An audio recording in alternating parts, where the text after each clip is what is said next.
Hello everyone, कैसे हैं आप लोग। तो हमारा टॉपिक चल रहा था मैट्रिक्स। तो मैट्रिक्स में हमने कल पढ़ा था मल्टीप्लिकेशन ऑफ मैट्रिक्स के बारे में। तो उसी से रिलेटेड आज हम कुछ क्वेश्चंस मल्टीप्लिकेशन ऑफ मैट्रिक्स के सॉल्व करेंगे। तो आज हमने जो क्वेश्चन सेलेक्ट किया है तो उस क्वेश्चन को हम सॉल्व करने वाले हैं प्रिंसिपल ऑफ मैथमेटिकल इंडक्शन की हेल्प से। तो प्रिंसिपल ऑफ मैथमेटिकल इंडक्शन होता क्या है, ये फर्स्ट ईयर का तुम्हारा एक टॉपिक है, प्रिंसिपल ऑफ मैथमेटिकल इंडक्शन। एक आसान सा टॉपिक है, इसमें समझ लेते हैं कि प्रिंसिपल ऑफ मैथमेटिकल इंडक्शन होता क्या है। तो मैथमेटिकल इंडक्शन क्या है, एक टेक्निक है किसी भी मैथमेटिकल स्टेटमेंट को प्रूव करने की। अभी मैथमेटिकल स्टेटमेंट क्या होता है, इसको हम समझते हैं कि मैथमेटिकल स्टेटमेंट क्या होता है। तो एक मैं छोटा सा एग्जांपल यहाँ पे तुम्हें दूंगा। तो मैथमेटिकल स्टेटमेंट क्या होता है, एक हमारे पास कोई भी एक मैथमेटिकल वैल्यू होती है जो या तो ट्रू होती है या फॉल्स होती है, उसी को हम कहते हैं क्या, मैथमेटिकल स्टेटमेंट। जिस तरीके से हमारे पास ये sum of the first n natural number is this, ठीक है, फर्स्ट एन नेचुरल नंबर का जो सम होता है वो ये होता है, ठीक है। तो अब यहाँ पर मैं यहाँ पे चेक करने लगूँ for all N belongs to N के लिए कि ये वैल्यू ट्रू है या फॉल्स है। तो अब N is equal to 1 2 3 4 5 6 and so on. तो ये सारे नेचुरल नंबर है। अब एन इजिकल टू 1 पे मैं चेक करूं इसे कि सही है। अब एन इक्वल 2 पे तो LHS RHS इक्वल आ रहा है नहीं आ रहा है, 3 पे चेक करूंगा, 4 पे, तो ऐसे कहां तक चेक करता रहूंगा, ये वैल्यू है तो बहुत ज्यादा लंबा हो जाएगा। तो यहाँ पे इसी को हम इसी स्टेटमेंट को चेक करने के लिए या फिर इसी स्टेटमेंट को प्रूव करने के लिए कि ये स्टेटमेंट सही है या गलत है, या इस जैसे स्टेटमेंट सही है या गलत है, उसको हम क्या करते हैं, एक टेक्निक यूज करते हैं, जिस टेक्निक को हम कहते हैं क्या, प्रिंसिपल ऑफ मैथमेटिकल इंडक्शन। तो प्रिंसिपल ऑफ मैथमेटिकल इंडक्शन समझ में आ चुका है कि क्या है, वो टेक्निक है। लेकिन अब उस टेक्निक में होता क्या है, किस तरीके से हम उसे यूज करते हैं, किस तरीके से क्या है, जो भी हमारे पास स्टेटमेंट दे रखा है उस प्रिंसिपल ऑफ इंडक्शन की हेल्प से हम उसे किस तरीके से प्रूव करेंगे कोई भी स्टेटमेंट को, तो वो हम यहाँ पे देखते हैं कैसे करते हैं, ठीक है। तो इन शॉर्ट मैं समझा देता हूं यहाँ पर क्या प्रिंसिपल ऑफ मैथमेटिकल इंडक्शन क्या होता है। Let P of n be any mathematical statement number n। Principle of mathematical induction. तो यहां पे हमने मान लिया कि P of n हमारा कोई भी एक मैथमेटिकल स्टेटमेंट है जहां पर n जो है बिलोंग कर रहा है किसको, नेचुरल नंबर को। और तो पहला स्टेप हम लेंगे यहां पर क्या लेंगे कि हमें प्रूफ करेंगे कि P of n जो है ट्रू है कब, जब n इजिकल टू 1 है। जो हमारे पास P of n स्टेटमेंट हमने माना है, ये स्टेटमेंट जो है ट्रू होगा किस पर, n इजिकल टू 1 पर। सबसे पहले हमें ये काम करना होगा। नेक्स्ट दूसरे स्टेप में हम यहाँ पे करेंगे क्या कि P of k प्लस 1 हमें प्रूफ करना होगा P of k plus 1 is true. P of k plus 1 जो है ट्रू होगा, कब होगा, जब P of k जो है ट्रू है। तब इस कंडीशन को हम यहाँ पे कह सकते हैं क्या कि P of n is true for all natural number, ठीक है। यहाँ पे हम कह सकते हैं क्या कि P of n जो है ट्रू होगा ऑल नेचुरल नंबर के लिए। तो समझ में आया यहाँ पर ये प्रिंसिपल ऑफ मैथमेटिकल इंडक्शन क्या होता है। अब मैथमेटिकल इंडक्शन को अगर हम किसी भी क्वेश्चन में अप्लाई करेंगे तो किस तरीके से करेंगे, तो हमने बताया कि बेसिकली हमारे पास 3 स्टेप आएंगे, ठीक है। 3 स्टेप किस तरीके से आएंगे, पहले स्टेप में हम करेंगे वेरिफिकेशन। पहले स्टेप में हम क्या लेंगे, करने वाले हैं वेरिफिकेशन करने वाले हैं। वेरिफिकेशन क्या करेंगे हम कि वेरिफिकेशन में हम दिखाएंगे क्या कि P of n is true for n is equal to 1, कि n इज इक्वल टू 1 के लिए P of n क्या होगा, हमारा ट्रू होगा। दूसरे सेकंड स्टेप में हम यहां पे करेंगे सपोज करेंगे, सपोजिशन। सपोजिशन मतलब क्या है, यहां पे हम कहेंगे क्या कि P of n is true for n is equal to k के लिए, कि P of n जो है हमारा ट्रू होगा किसके लिए, n is equal to k के लिए। मतलब यहां पे हम सपोज कर लेंगे, मान लेंगे कि P of n जो है ट्रू है कब, जब n is equal to k है। एंड द थर्ड वन जो लास्ट वन होगा हमारे पास इसको प्रूफ का, ठीक है। तो प्रूफ वाले स्टेप में हमको दिखाना पड़ेगा क्या कि P of n is true for n is equal to k plus 1, कि P of n जो है n is equal to k plus 1 के लिए क्या होगा, ट्रू होगा। कब होगा, जब हमारे पास whenever P of k is true, कि जब हमारे पास P of k जो है ट्रू है। तो यहां पर हम किसी भी मैथमेटिकल इंडक्शन को इन 3 स्टेप में करने वाले हैं, या ठीक है, किस तरीके से। फर्स्ट स्टेप में हम वेरिफिकेशन करेंगे कि P of n ट्रू है n इक्वल टू 1 पे या नहीं, ठीक है। सेकंड स्टेप में हम मान लेंगे, सपोज कर लेंगे क्या कि P of n जो है ट्रू होगा n इक्वल टू k पर, ठीक। और थर्ड स्टेप में हम प्रूफ कर देते हैं कि P of n जो है ट्रू होगा n equal to k plus 1 पर। कब ट्रू होगा, जब हमारे पास P of k जो है ट्रू है n इक्वल टू k पर। मल्टीप्लिकेशन ऑफ मैट्रिक्स हम बात कर रहे थे यहाँ पर क्या मल्टीप्लिकेशन ऑफ मैट्रिक्स। तो मल्टीप्लिकेशन ऑफ मैट्रिक्स पे हमने बताया था कि एक क्वेश्चन यहाँ पे लेंगे जिसके अंदर हम प्रिंसिपल ऑफ मैथमेटिकल इंडक्शन का यूज करेंगे। तो प्रिंसिपल ऑफ मैथमेटिकल इंडक्शन क्या है, इन शॉर्ट में दोबारा से रिपीट कर रहा हूँ, यहाँ पर एक टेक्निक है किसी भी मैथमेटिकल स्टेटमेंट को प्रूव करने की। यहाँ पर ये किस तरीके से प्रूव करने की मैथमेटिकल स्टेटमेंट को, कि जो भी हमारे पास स्टेटमेंट दे रखा है उस स्टेटमेंट को हम यहाँ पर पहले हम n=1 पर चेक कर लेते हैं, वेरीफाई कर लेते हैं कि वो ट्रू है या फॉल्स है। फिर उसके बाद हम अपने पास से लेट कर लेंगे क्या n=k पर कि वो स्टेटमेंट ट्रू होगा, ठीक है। And the third one in last में हम क्या करेंगे, n=k+1 पे उस स्टेटमेंट को हम क्या करेंगे, प्रूव कर देंगे। जब ये तीनों स्टेप हमारे पास हो जाएंगे तो देन हम यहाँ पे कह सकते हैं, क्या कह सकते हैं कि by the principal of mathematical induction this statement is correct.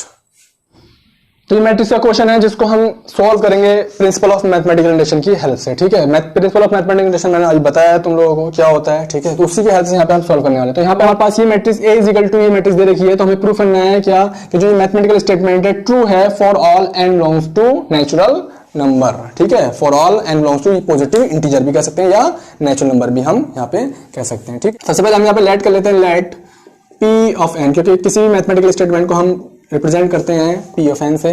तो P of n such that a⁴n is equal to matrix 3n-1 तो मैथमेटिकल इंडक्शन के अकॉर्डिंग, ठीक है, मैथमेटिकल इंडक्शन रूल के अकॉर्डिंग यहां पर सबसे पहले हम यहाँ पे काम करने वाले हैं। सबसे पहले स्टेप में हम इसे वेरीफाई करके देखते हैं n=1 पर कि n=1 पे ये वेरीफाई होता है या नहीं होता है। तो यहाँ पे लिखेंगे पुट n=1। तो यहाँ पे हम n=1 को इसके अंदर पुट करते हैं, सब्स्टिट्यूट करते हैं, तो हम देखते हैं कि P ऑफ 1 जो है हमारे पास ट्रू होता है या नहीं होता है। तो a⁴1 हो जाएगा यहाँ पर इज इक्वल टू, यहाँ पे अगर हम देखते हैं तो इसे हम सॉल्व करते हैं तो हो जाएगा 3⁻1 -1 ये हो जाएगा यहाँ पर हमारे पास, ठीक। इसे अगर हम सॉल्व कर रहे हैं तो ये वैल्यू आ रही है इस मैट्रिक्स की 3⁻0, ठीक है। तो अब हम जानते हैं जब किसी भी कांस्टेंट की या किसी भी नंबर की या किसी भी फंक्शन की अगर पावर 0 होती है तो उसका आंसर क्या आता है, 1 आता है, मतलब उसका सबका आंसर कितना बनाएगा। तो यहाँ पे हम कहेंगे क्या कि जो a= हमारे पास बन जाएगा 1 1 1। तो हम यहाँ पे कह सकते हैं क्या कि P of n is true. P of n क्या हमारा ट्रू है फॉर n=1। तो n=1 पर हमारे पास ये स्टेटमेंट प्रूव हो चुका है क्या कि ये हमारा P ऑफ n ट्रू है फॉर n=1 पर। हमने देखा यहाँ पर कि हमारे पास n=1 रखने पर हमारे पास वही मैट्रिक्स निकल के आ गया जो हमारे पास गिवन दे रखी है। तो यहाँ पे हम इसे लेट कर लेते हैं। नेक्स्ट स्टेप में हम इसे मान लेते हैं क्या कि P ऑफ n जो है ट्रू है फॉर n=k पर। तो let P of n true है तो हमारे पास जो स्टेटमेंट बन जाएगा वो बन जाएगा P ऑफ k = 3⁻k-1 और इस मैट्रिक्स को हम बंद कर देते हैं इस तरीके से और इसे मान लेते हैं इक्वेशन फर्स्ट। अब हम यहाँ पे इसे प्रूव करेंगे। नाउ लास्ट में हम यहाँ पे प्रूव करेंगे क्या कि n=k+1 पर ये स्टेटमेंट क्या है ट्रू होगा। तो वी शैल प्रूव, हम यहाँ पे हम लास्ट स्टेप में प्रूव करने वाले हैं क्या कि ये जो स्टेटमेंट है P ऑफ k+1 पे हम इसे प्रूव करेंगे। कब प्रूव करेंगे, जब ये P ऑफ k पे ट्रू है। तो हम यहाँ पे ले लेते हैं P ऑफ k+1 जो भी हमारे पास आएगा वैल्यू स्टेटमेंट बन के आएगा यहाँ पे हमारे पास, तो वो बन के आएगा a⁻k+1 और RHS यहाँ पे इसका हमने LHS ले लिया सिर्फ और RHS हम यहाँ पे इसे प्रूव करेंगे जो भी हमारा इसका बन के आएगा, ठीक है। तो देखते हैं हमारे पास क्या बन के आ रहा है। तो a⁻k+1 को हम कह सकते हैं क्या a⁻k × a। a⁻k की वैल्यू हम कहां से निकाल लेते हैं, इक्वेशन फर्स्ट से हमने यहाँ पे निकाली है वैल्यू ये। तो इक्वेशन फर्स्ट से a⁻k की वैल्यू हम रख देते हैं यहाँ पर। तो ये वैल्यू हमारे पास कितनी है 3⁻k-1 और जो मैट्रिक्स A है हमारे पास उसको हम लिख लेते हैं यहाँ से। तो ये है 1, ठीक है, ऑल एलिमेंट इज 1 1। तो ये हमने लिख लिया सर। अब यहाँ पे हमारे पास ये मल्टीप्लिकेशन फॉर्म बन गए, दो मैट्रिक्स मल्टीप्लाई में है और कल हमने सिखाया था कि दो मैट्रिक्स मल्टीप्लाई कैसे करते हैं। तो करेंगे मल्टीप्लाई, तो row versus column, first row की फर्स्ट कॉलम से करेंगे। तो फर्स्ट रो में जो पहला एलिमेंट होगा वो फर्स्ट कॉलम के पहले एलिमेंट से मल्टीप्लाई करेगा, दूसरा एलिमेंट दूसरे से करेगा, तीसरा एलिमेंट तीसरे से मल्टीप्लाई करेगा।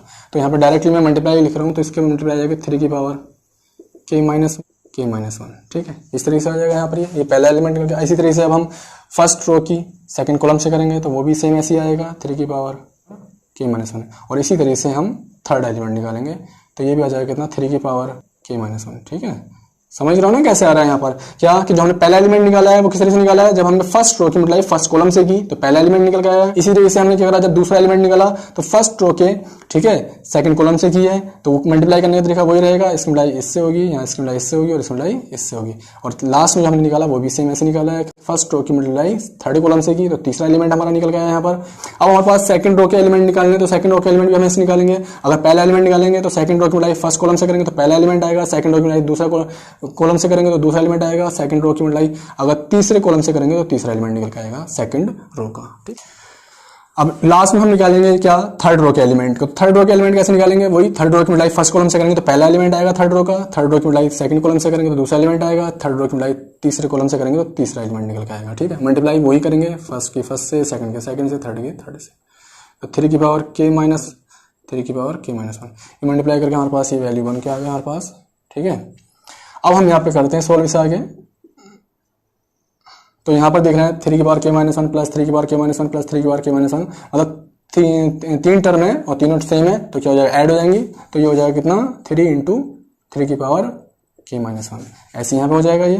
मतलब ये है ना, अगर मैं मान लो इसे x plus x plus x तो 3x होता है ना, तो 3x मतलब ये चीज़ अगर मैं इसको x बोल देता हूँ, ये x है, तो x प्लस एक्स कितना हो जाएगा, 3x और 3x ऐसे यहाँ पर ये हो जाएगा 3 इंटू 3 की पावर k माइनस 1 ऐसे यहाँ हो जाएगा ये 3 इंटू 3 की पावर k माइनस 1 सेम सब में सम ऐसे ही हो जाएगा ये 1।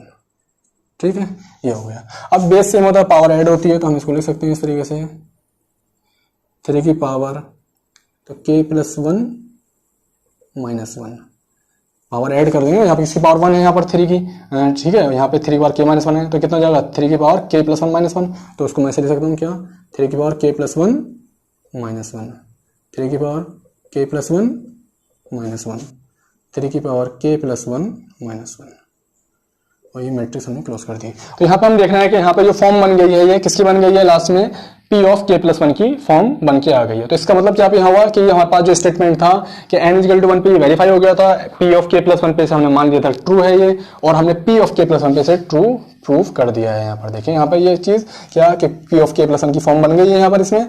तो यहाँ क्योंकि अगर मैं n जगह k प्लस 1 रखूंगा तो वही मैट्रिक्स बन जाएगी जो यहाँ पे हमारे आ रही है। तो इसका मतलब क्या हुआ कि p ऑफ k प्लस 1 पे ये ट्रू है। तो यहाँ पे हम कह सकते हैं लास्ट में it is true for n is equal to k plus 1 कि n is equal to k plus 1 के लिए हमारा क्या है, ट्रू है। ठीक है, बाय द मैथमेटिकल इंडक्शन यहाँ पे मैं कह सकता हूँ जो गिवन स्टेटमेंट है ये ट्रू है फॉर ऑल पॉजिटिव इंटीजर। तो आसान था यहाँ पर ये चीज।